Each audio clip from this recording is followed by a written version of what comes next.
आखिर क्यों करनी पड़ी दुर्योधन की रक्षा। गंधमादन पर्वत स्थित कुबेर के महल में 4 वर्ष व्यतीत करने के पश्चात पांडवगण ने वहां से प्रस्थान किया और मार्ग में अनेक वनों में रुकते रुकाते स्थान स्थान पर अपने शौर्य और पराक्रम से दुष्टों का दमन करते ऋषियों और ब्राह्मणों के सत्संग का लाभ उठाते हुए द्वैतवन पहुंचे और वहीं रहकर वनवास का शेष समय व्यतीत करने लगे। अब तक वनवास के 11 वर्ष पूर्ण हो चुके थे। पांडवों के द्वैतवन में होने की सूचना दुर्योधन तथा उसकी दुष्ट मंडली दुशासन, शकुनी, कर्ण आदि को मिली। वे एक बार फिर वहां जाकर पांडवों को मार डालने की योजना बनाने लगे। संयोगवश उन दिनों कौरवों की गौ संपत्ति द्वैतवन में ही थी। अपनी गौ संपत्ति अंकेक्षण, निरीक्षण आदि करने के बहाने दुर्योधन ने धृतराष्ट्र से द्वैतवन जाने की अनुमति प्राप्त कर लिया। इस प्रकार दुर्योधन और उसकी दुष्ट मंडली ने अपनी एक विशाल सेना के साथ द्वैतवन में पहुंचकर वहां अपना डेरा डाल दिया। वे अपना राजसी ठाट बाट का प्रदर्शन कर पांडवों को जलाना भी चाहते थे। इसलिए बहुमूल्य वस्त्राभूषणों से सुसज्जित राजमहिलाओं को भी उन्होंने अपने साथ रख लिया था। एक दिन वे जल विहार करने के उद्देश्य से दुर्योधन अपनी मंडली तथा राजमहिलाओं के साथ द्वैतवन में स्थित मनोरम सरोवर में पहुंचे, किंतु उस सरोवर में गंधर्वराज चित्ररथ पहले से ही आकर अपनी पत्नियों के साथ जल क्रीड़ा कर रहे थे। चित्ररथ के सेवकों ने दुर्योधन को सरोवर में उतरने से रोकते हुए कहा, इस समय गंधर्वराज चित्ररथ अपनी पत्नियों के साथ इस सरोवर में जल क्रीड़ा कर रहे हैं, अतः उनके बाहर आने से पहले अन्य कोई भी सरोवर में नहीं उतर सकता। सेवकों के इन वचनों को सुनकर दुर्योधन ने क्रोधित होकर कहा, तू शायद जानता नहीं कि तू किससे बात कर रहा है। मैं हस्तिनापुर नरेश धृतराष्ट्र का महाबली पुत्र दुर्योधन हूं। यह सरोवर हमारे राज्य की सीमा के अंतर्गत आता है।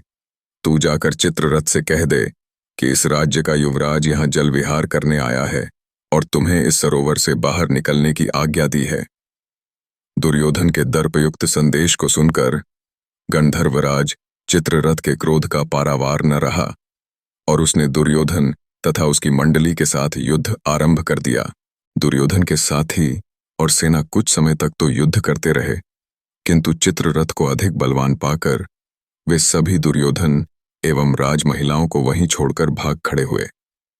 चित्ररथ ने दुर्योधन और उन राजमहिलाओं को कैद कर लिया। दुर्योधन के भगोड़ी सेना जब कुछ न सूझा तो वे वहां निवास करते हुए पांडवों के पास जाकर उनसे दुर्योधन और राजमहिलाओं की मुक्ति के लिए याचना करने लगे। उनकी याचना सुनकर भीमसेन ने प्रसन्न होकर युधिष्ठिर से कहा, बड़े भैया दुर्योधन अपने राजसी वैभव का हमारे सामने प्रदर्शन करने यहाँ आया था। गंधर्वों ने दुर्योधन की दुर्दशा करके हमारे हित का काम किया है। आप कदापि उसे मत छुड़ाना। इस पर युधिष्ठिर बोले, भैया भीम, ये लोग हमारी शरण में आए हैं और शरण में आए लोगों की रक्षा करना क्षत्रियों का धर्म होता है। फिर दुष्ट स्वभाव का होने के बाद भी दुर्योधन आखिर हमारा भाई ही है। उसके साथ की राज महिलाएं हमारे ही कुल की महिलाएं हैं और उनका निरादर होने से हमारे ही कुल को कलंक लगेगा। इसलिए उचित यही है कि तुम और अर्जुन जाकर उनकी रक्षा करो। अपने बड़े भाई की आज्ञा मानकर भीम और अर्जुन ने सरोवर के पास जाकर चित्ररथ को युद्ध के लिए ललकारा।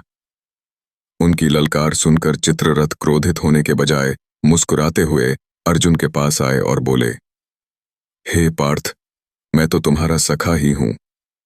वास्तव में दुष्ट दुर्योधन अपनी सेना के साथ तुम लोगों का वध करने के लिए यहां आया था। देवराज इंद्र को इस बात की सूचना मिल चुकी थी, इसलिए उन्होंने मुझे यहां भेजा था।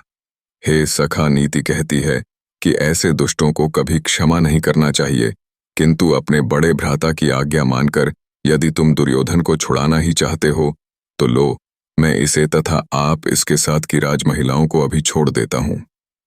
इतना कहकर चित्ररथ ने दुर्योधन सहित समस्त कैदियों को मुक्त कर दिया। वे सभी वहां से धर्मराज युधिष्ठिर के पास आए। ग्लानि से भरे दुर्योधन ने युधिष्ठिर को प्रणाम किया और लज्जा से सिर झुकाए अपने नगर की ओर चल दिया। तो दोस्तों, कैसा लगा आज आप लोगों को हमारा वीडियो? आशा करते हैं सभी को पसंद आया होगा। पसंद आया तो हमारे चैनल को सब्सक्राइब जरूर करें